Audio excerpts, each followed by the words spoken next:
let's look at how we can begin to keep our commitments. Remembering what Dr. Robert Anthony said about results. When you keep your commitments, you're able to produce some different kinds of results in your life. So how can we keep our commitments? And do we keep all commitments? No, we don't. You will not be at 100%. However, you will have a greater percentage rate of maintaining your commitments to yourself, whatever those things might be. If it's going into business, if it's changing a habit that you know that works against you, if it's overcoming self-destructive behavior, if it's retraining your thinking, if it's reinventing yourself, if it's trying to begin to design your relationship differently, all of us have the possibility, by focusing and really harnessing our attention and concentrating on it, we really have available to us the power to honor our commitments in those particular areas. So number one, make it priority. See, no one would go get on an airplane if you thought your chances of getting there to your destination were as good as your luggage. Am I correct?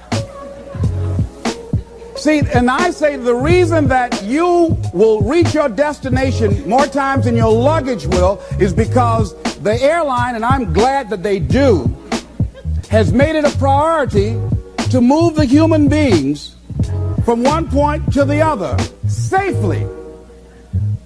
Not send you off to Boston or someplace with your luggage.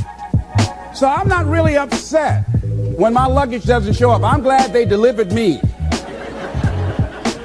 because they've made me a priority. See, they have made delivering you to your destination important. So if you want to honor your commitment, whatever you decide that you're going to do, make sure you make it important. Make sure it is priority. Keep it before you. The other thing is, whatever that you want to do, whatever you want to begin to create and beginning to manifest your greatness and strengthening your level of commitment, and it's really exercising your will. Find something that you want to do on your goal, one action step, but make sure it stretches you, that it challenges you, but it's doable, that you can do it. This year I decided that I was going to exercise. So I started out doing just 10 setups and 10 push-ups. I know I can do that and not get upset about it. I can do that without thinking. So I started out small. Now I'm up to 50, but if I try to do 50 starting out, I wouldn't still be doing it. So I started doing it in manageable segments. Do that. And that strengthens your will. So my commitment now is strengthened and fortified by the activity of actually doing it. So now I can expand and build from there. When I decided to begin to manage my money differently, and I started saving 5% of my money, then I increased it to 10%. Then to 15%. So now I have disciplined myself to live off 75% of my income. I took discipline to do that, but I started watching how I was spending my money. I started keeping a log and following myself. So you want to begin to find something that is manageable, that you know that you can do. The next thing in beginning to keep your commitments to yourself, have some friends that will hold you accountable, that won't let you off the hook, that won't tolerate anything less than the best from you. People that will support you in this new way of being, in this new state of consciousness. The other thing is that important is have a contingency plan.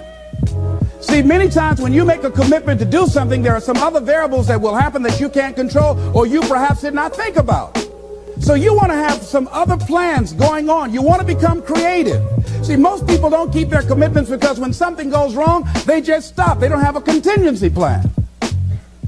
So they don't know what to do next. Start being creative. If you challenge yourself, many times we say, I don't know what to do. And I always ask myself, but if you did know what to do, Les, what will it be? That activates another part of my mind. I start thinking about the possibilities and just experimenting.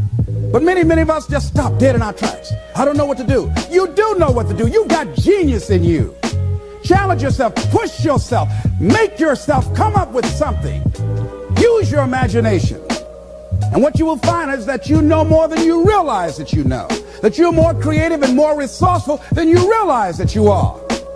And as you do that, the more you do it, the easier it will become. At first, it's going to be a struggle.